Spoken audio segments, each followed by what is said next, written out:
baseball fans, how you all doing this afternoon? Welcome to RSG's Inside the Park. This is for the next few minutes. We're going to sit down here and in the center field bleachers, and we're going to talk a little bit of baseball. And let me tell you something. I'm excited to be able to see you all and to talk to you all about baseball. I know it's been a minute, but I'm going to tell you we've got a lot to talk about. We're only like 11, 12 games into the new season. I'm excited. I've got a whole lot to talk about this time. We're going to be coming to you every week, every 2 weeks as things develop into the season. So we're going to sit here and we're not going to just talk stats, and we're not just going to just talk about your normal garden variety stuff as far as baseball is concerned.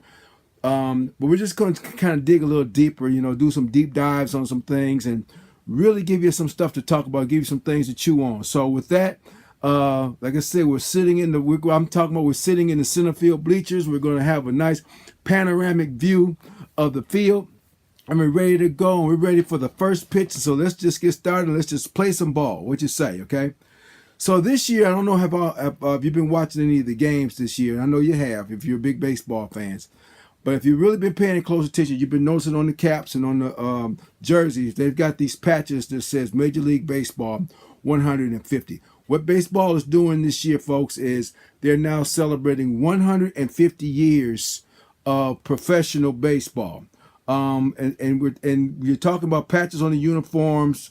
It goes back to the 150th anniversary of the 1869 Cincinnati Red Stockings, so right now known as the Cincinnati Reds, that first opened all salaried professional baseball. 150 years. Let's give that some thought a minute, okay? 150 years of baseball, time frame that saw the likes of players like Honus Wagner, Babe Ruth. You saw this in this time frame, the Negro Leagues come and go. Jackie Robinson break the color barrier in Major League Baseball. Hank Aaron, yesterday, actually on Monday, April 8th, actually was the 45th anniversary. The 45th anniversary of Hank Aaron breaking Babe Ruth's record with his 715th home run over Al Downing of the Los Angeles Dodgers, okay? What was so significant about that? Obviously, breaking Babe Ruth's longtime home run record, but also the fact that you had a black pitcher on the mound against a black player, a hitter, in Atlanta, Georgia, doing this. Just an amazing feat, okay? And for the history books, okay? I could date myself and say that I saw it, which I did because it was on TV and I was a kid. And I remember my father letting me know what a significant moment that was in history. You can Google it anywhere or YouTube, but a great moment in baseball history. Followed also later on, several decades later, about Barry Bonds also breaking Babe Ruth's record and Hank Aaron's record, which also championed in, if you want to say champion in, or the infamous steroid era, if you will, of just baseball players going crazy as far as hitting home runs, baseball players being banned from the game because of the use of steroids.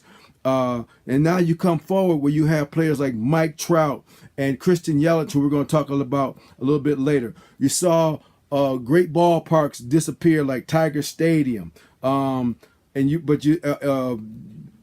Field, the Polo Grounds, okay, to be replaced with newer modern ballparks. You saw the great big ballpark in this time frame go away from little bandbox ballparks so you could have more home runs. You saw the lowering of the mound so hitters could get more of an advantage, and just rule changes, steroids, just to name a few. And one of the most noted Hall of Fames ever. 150 years of professional baseball. And we get a chance here in 2019 to talk about it all and to bring it to you live once again. And I'm really excited to do that. So 150 years this year of salaried baseball, getting paid to play baseball. So that's what we're starting off with, and we're ready to go. So let's get to the heart of the lineup now. Okay, let's look at some of the off-season moves. I kind of teased it. If you all are subscribers to the RSG shows, our podcast, come and visit our podcast on RSG. We got one mic, and I teased this a little bit. I dropped the mic on the one mic where we was talking about some of the off-season moves we're going to look at and then talk about. Players like Bryce Harper, as we talked about. All this talk that was going on, Bryce Harper, right after Manny Machado had decided to go and play with San Diego Padres with this $300 million, just astronomical contract, just crazy to play baseball. And we talked about that a little bit, about he was more of a money grab, and he wanted to stay out there after being traded to the Dodgers for the pennant run last year. So he stayed out there in California, out west, and I just went with the Padres. But this move with Bryce Harper, moving to Philadelphia from the Nationals, and what's so significant, you've got those two teams going back and forth already early in the season, the first 11 or 12 ball games. And, they got the Nationals fans really giving it to Bryce. So this is going to really be something to really look at throughout the season. The Phillies also picked up Andrew McCutchen. So the Phillies are really trying to make a move here with some name players, if you will, to try to make a move, to make a playoff push, it looks like to me. Here in 2019 in that East. You saw the resurgence of the Atlanta Braves and stuff. So now I guess the Phillies saying it's time for them to try to also get themselves, back in the mix. We also look at other moves that kind of went under the radar, but still it's like, oh, really? We got these. We talked about again, Robinson Cano going back to the Big Apple, this time playing with the Mets. Okay, and the Mets, we're going to keep our eyes open for the Mets. Last year, I thought the Mets was going to be that team to kind of make a push, and then they just kind of fell apart with injuries and everything.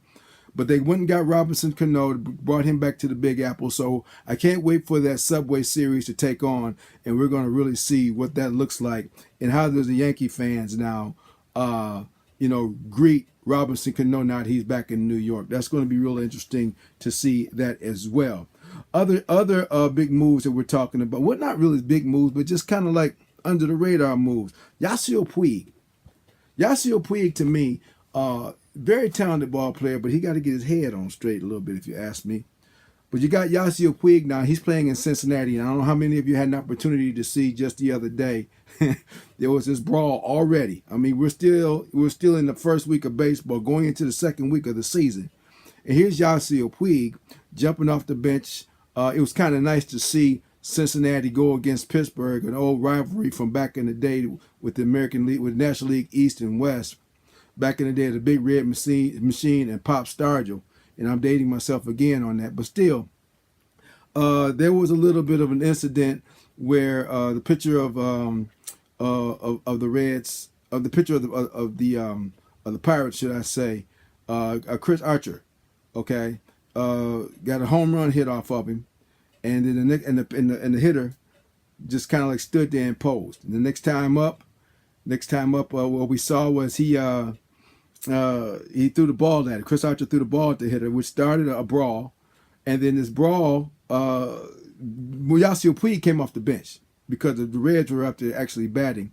And Yasiel Puig came off the bench and just clowned. I'm kind of watching it right now in Major League Baseball as we're talking about it. But he clowned, and now I see right now that he just got suspended 2 games, should I say, for coming off the bench. And Chris Archer just got suspended 5 games. That's just happened. So, baseball is alive and well, and we're not even in the midst of a pennant race yet, and we're already got players going crazy. But Yasiel Puig quickly made his presence known, not so much about what he's doing on the field yet, but just what he's doing in the dugout and coming off the field. So that to me right now is like, here we go. But that's just some of the moves that were made with some of the players that we're looking at. Other moves that we're looking at, off-season moves that we're looking at. You had some managers that were hired here for 2019 that we didn't look at. You got some, again, that we're going to have to wait and see on. Brandon Hyde in Baltimore or Rocco Baldelli in Minnesota. They kind of fell under the radar, and we'll see what they do with those teams. Obviously, Baltimore is going to struggle a little bit in that loaded East. You just got some good teams in there, topping off with Boston and with New York. But then you've got, you've got them. Baltimore allowed Adam Jones to move on, so they're doing a little bit of rebuilding out there. So, but they've got a new manager. But the one I really want to focus in on, is the Anaheim Angels. Now, anybody who listens to our podcast know that for the last several years, I've been trumpeting the dismissal of Mike Scioscia. I felt like Mike Scioscia, with the team that he had worn out his welcome. That team should have been better than what they was with the payroll that they have. You got the likes of Mike Trout, you got the likes of Albert Pujols, and several other players, Justin Upton, and that they should have been a better team. They should have been competing better. Not so much they should have been winning the West, which they did a couple of years ago, but got beat by Kansas City, who went on to win the World Series. But that team started to do a decline after that. So this past offseason, finally, the Angels and Mike Scioscia parted ways, which I'm like, okay, let's see who they get. You've got a young Mike Trout that's going into his prime, arguably one of the best baseball players right now in the league. And what are you going to do? You've got an aging Albert Pujols who wants to at least run for another championship. Who are you going to get in there to run this team? What veteran manager can you get to run this team and get them up and running? And lo and behold, to coin a phrase from another sport, the Angels dropped the ball and then kicked it out of bounds. They go and hire Brad Ausmus, who was with the Detroit Tigers, who couldn't manage himself out of a wet paper bag with a hole in it. Please help me understand, what were you thinking with this hire? Okay, this is a man in Brad Ausmus who had the Detroit Tigers shortly after losing the World Series to the Giants. Okay, after the retirement of Jim Leyland, here's a man who had this team for 5 years. He had a healthy Miguel Cabrera. He had a healthy Victor Martinez. He had pitching staffs with Justin Verlander, David Price, Max Scherzer. These are the type of players that he had. Okay, not necessarily Max Scherzer and David Price at the same time. But the fact of the matter is, these teams in Detroit were stacked. And in 2 of those years, they were sellers at the trade deadline because they were so out of it. Some of the moves that he made, in-game moves, were so horrendous. They were so heinous, okay, for the team that he had. I don't know how that in the world that the Angels thought that this was going to be a good move, all right? And already, okay, you have the Angels getting off to a slow start.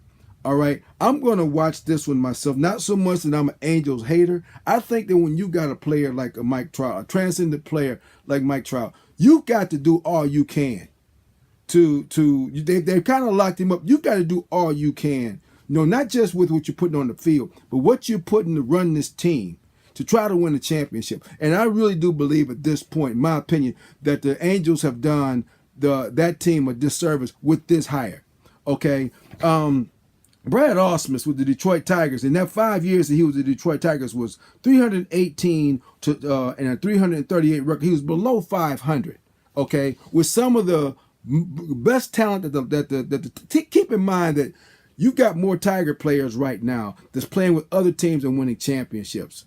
Okay, Martinez with Boston right now was with the Detroit Tigers.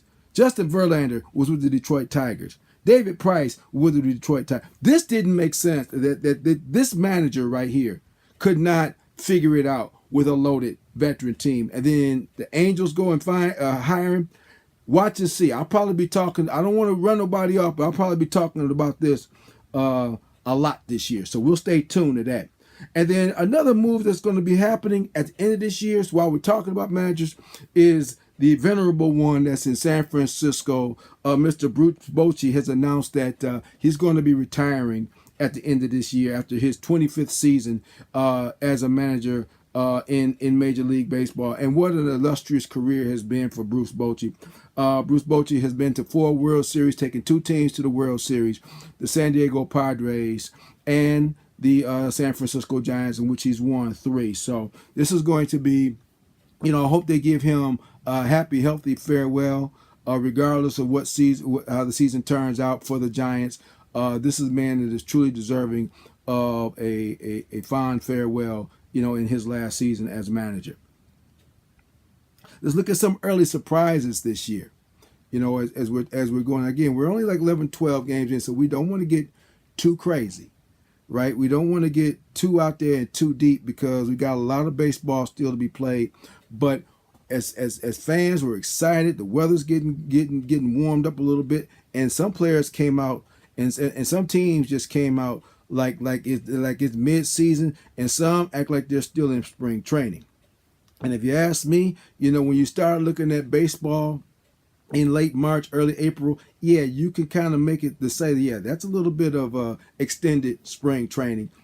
And now we're going to start trying to get strong on some things. But that being said, let's look at early surprises. Okay, let's look at some of the players. Now, it shouldn't be no surprise, the players I'm going to mention here, but Mike Trout and Christian Yelich, the two MVPs from a year ago, or should be MVPs, are on fire. Okay, no disrespect to Mookie Betts, but Mike Trout, Christian Yelich are just flat out on fire right now. Okay, like I said, we're 11, 12 games in. Both Yelich has got 13 hits and 5 home runs. Trout's got 11 hits and 5 home runs, including a grand slam. As well as Mike Trout is playing right now, the Angels are still sub 500. But I mean, just absolutely on fire. On fire. Okay. A couple of streaks I want to talk about real quick. One good, one bad. I don't know how many of you know about Whit Merrifield. Okay. You listen to his name, he sounds like, he should be the choir director at your local high school. Whit Merrifield. But actually who Whit Merrifield is. Whit Merrifield is the second baseman for the Kansas City Royals. And of today, Whit Merrifield has a 29-game hitting streak. Now you ask yourself, well, wait a minute. You just got through saying you're 11, 12 games into the season. How's that possible? Whit Merrifield is doing something that we don't hear too much about in baseball. And let me explain this to you. And see, in baseball, let's say you got a hitting streak going into the end of the year. Okay, whatever that hitting streak is, it carries over into the next season. Okay, so if you do quick math, you know that he had what, a 19-game hitting streak to end the season, the 2018 season. He had an 18 games hitting streak, okay, to end the season. Whit Merrifield has come out in the first 11 ball games and gotten a hit in each ball game. So now he's got a 29-game hitting streak. Why is that significant? Because if he can get a hit in the next 2 ball games, he breaks the Kansas City Royals record for the longest hitting streak held by George Brett. Okay, so keep an eye out while we're talking about a lot of the, the mentionables of baseball. Here's Whit Merrifield just slowly going about his way. They're playing the Mariners today, so we'll see. He got a hit last night, which make that 29. So all eyes should be on Whit Merrifield to see if he ties George Brett's record for the most hits, the longest hitting streak of any Kansas City Royal. The next streak I want to talk about, not so good. We go back to Baltimore and we talk about Chris Davis. Chris Davis, brother, what is going on? What's the matter? Chris Davis, as of last night, Monday, April 8th, had gone 49 at-bats. 49 straight at-bats without a hit. Now, that's a problem. You talking about Crash Davis is what they was calling him at one time. He was rocking the ball. He was an MVP candidate at one time for a Triple Crown threat one time for the Baltimore Orioles. Now he can't find the baseball if you gave him a GPS. I heard one of the announcers watching the game the other night say, well, he's hitting the ball hard. Well, that's great, but somebody's catching it. He's got to find the green. I can't imagine what that does to your confidence. You're going to always say all the right things. Okay, but this is another thing that we talk about with baseball. When you got these big power hitters, you've got the shift that's going on right now. You got guys that they can mash, big time. But now when it comes to playing a little bit of small ball or going the opposite way to try to get yourself out of a slump, not so much. They say, we're not paying you to hit the ball to right field with 2 strikes on you. We're telling you to go over the wall. And this kind of handicaps some of these guys. So even when they start to smash the ball, they're hitting into a defensive shift that's killing them. So, uh, keep swinging away, Chris. Keep swinging away. Hopefully, when we come back on the airwaves, you've kind of broke that streak. That's not one you want to start the season with. That's not one you wanted to end the season with last year, nor do you want to start the season off with this year. So, that's a good streak and a bad streak. Okay, let's look at some early surprises. What about this MASH unit that is now called the New York Yankees? Yankee fans, I know you starting the season like, really, what did we do to deserve this? You got 11 players right now that's on the IL. We'll talk about IL later on, or which is on the injured list. With names such as Giancarlo Stanton, Didi Gregorius, CC Sabathia, Jacoby Ellsbury, and others, and it's not looking good for them right now. They could probably, if they can just hold off, hold fast for this first few seasons. I know a lot of these players are looking to come back the first part of May. Some may extend beyond that, but that's not the way. When you got the defending world champs in your division, you don't want to get too far out there. You're going to need to be going against the Boston Red Sox at full steam ahead. And speaking of the Boston Red Sox, what's up with the start they got? These are the world champions. And they're starting on now. They're playing at home. I think starting tomorrow, where they'll get their rings and everything. But before the game yesterday against the Arizona Diamondbacks, in which they won 1-0, they started the season 2-8. 2-8. So there's an opportunity there for the other teams in the East to try to get a foothold, at least a little bit. And why is that? Because when the Boston Red Sox turn on it, and trust when I tell you, they're not going to play the whole season like that, but just to start the season like that with a little bit of World Series hangover, for what I would call it, is a little bit of a surprise. It's like, what's really going on with you guys? Let's get it together. But I'm pretty sure when they get home, the things will start to really get it together for them. And the other one I want to talk about, and again, we're going to elaborate on this one a little bit more, but the Seattle Mariners. The Seattle Mariners is the first team already to 10 wins, okay, here in the young season. All right, here over in the division in the American League West, where you're going to have the Astros be there all season. Seattle is trying to be that second team to do a little something. The A's have been playing pretty good, but you really want to pay a real close attention to what Seattle is doing. Okay, and they're playing really good ball. They've got Tim Beckham over there, Domingo Santana, Jay Bruce coming over from New York, and getting this thing done. So these are things that we were looking at right now to start the season early, to get us interested in April baseball, and let's see where it goes. So now we're going to move into what I call the seventh inning stretch, where we're going to kind of just talk a little bit more in depth about it could be a topic, it could be what's going on, it could be a player, or it could be a team, or it could be teams. And this is what we're calling this year the seventh inning stretch. And this year's seventh inning stretch, I want to focus on a couple of teams. And let me preface it by telling you this.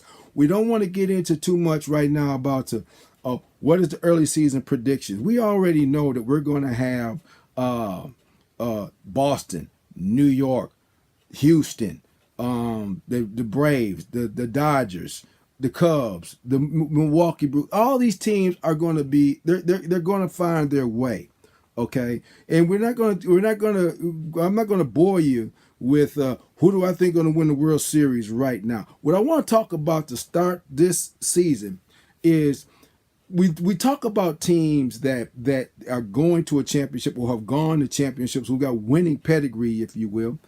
And then you start to, I start looking at fan bases and wonder, when is it going to happen for them? All right. Now, baseball, 150 years, that means that the majority of these teams have all got some sort of history, some sort of championship pedigree somewhere, right? But I'm going to focus on a couple of teams that don't necessarily, okay? And what does that mean for their fan bases? Primarily, I'm talking about the Seattle Mariners and the Washington Nationals. And let's start with the Nationals a little bit, because theirs is an interesting story. See, the Washington Nationals, this version of the Washington franchise, back in the day, they had their own franchise. It was called the Washington Senators. They won World Series championships and everything, but they had two franchises come to Washington prior to the Nationals, and they went to other places. One went to Minnesota, okay, and they are now the Minnesota Twins. The other one went to Texas, and they are now the Texas Rangers. So if you know, the Texas Rangers have been to a couple of World Series. The Minnesota Twins have been to several World Series and have won World Series championships. Okay, so now we have this rendition of the Washington franchise called the Nationals, which was originally the franchise in Montreal known as the Expos. Now, if you know about the Montreal Expos, it's a who's who of players that played for the Montreal Expos, including the Hall of Famers like Pedro Martinez, and the like of others. I can go all the Ellis Valentine. I can go all down the road with that. Okay, that played with the Montreal Expos. Moises Alou, just a fabulous team that folded and could have been one of the greatest teams in baseball, but that folded the year that baseball decided to strike and not play in the World Series. That team was 5 games up in the East, and was one of the youngest, talented, finest teams that ever played the game. But that team folded. They resurfaced in Washington. Okay, they resurfaced in Washington as the Nationals. The Nationals in their history have won a couple of division championships, have gone to the National League Championship Series, but has not gotten to the World Series. Has not gotten to the World Series. Now, the thing about the Nationals is they've had players like Bryce Harper and Strasburg, and now Max Scherzer. Okay, to really try to get over that hump, and they failed. And Hall of Fame managers, if you will, like Dusty Baker, okay, like Davey Johnson, and they haven't gotten it done. And so now you're moving into an era where now the Cubs have broken through and gotten back to the World Series and won one. You've gotten and so now you're a Nationals franchise that don't have your own history. What does that do? Where are you going? How close are you to that? And that's what we're getting to. How close are you? Have you made enough move? One of your superstars, Bryce Harper, is now with Philadelphia. So what does that do for you, and what does that do for your history? We're going to watch the Nationals right now, getting off to just a moderate start. But how soon and is it for the Nationals to break through and get to, not just win, but get to the World Series? The other franchise we're talking about is the Seattle Mariners. Now, for the Seattle fan base, I can understand them being very, very, very frustrated. This is a franchise that set the league record for victories in the season at 116 several years ago. Okay, this is a team that's had players like Ken Griffey Jr., like A-Rod, okay, like Jay Bruner, just a wealth of Tino Martinez, Edgar Martinez, Randy Johnson. Oh my God, you can go down the list. This team has had, and these guys played together. These guys played together and did not make it to the World Series. Did not make it to the World Series. Put in a $200 million investment on Robinson Cano. Had Nelson Cruz on that team. Has King Felix on that team. Has yet to make it to a World Series. Okay? Really the only franchise in baseball right now, the Seattle franchise, that does not have a World Series mark anywhere in their history. Not from any other team. The only other team that was in Seattle was the Seattle Pilots, okay, who didn't last very long. A lot of you have to go look them up. Give you a little baseball history there. So this is so now we're looking at two franchises, and where do they fit in 2019? You've got some great teams out there. We just got through talking about the Houston Astros. Seattle's trying to be that second team. Is it good enough to get them to the playoffs? And do they have enough juice to get past Boston and get to the World Series? Personally, right now, I don't think so. But it's been a long season. We'll see what happens. We'll see what moves are made. But those are two teams we want to look at. One has got somebody else's World Series pedigree. The other one that doesn't have none. We'll stay tuned as we look at what these two teams are going to do. Finally tonight, we're gonna go to our final segment, which is called the closer. Okay, it's the ninth inning. Okay, we're up a couple runs. It's time to close this one down. So what we want to talk about briefly is baseball has made, me being a baseball purist, but baseball did make one move that was quite interesting, kind of fell under the radar. And if you didn't really notice, you'll say, what are they doing now? But baseball, for as long as I can remember, has always had the DL or the disabled list. Well, this year they've changed that to the IL or the injury list. It's like in recent years, the commission has received several inquiries regarding the name of disabled list.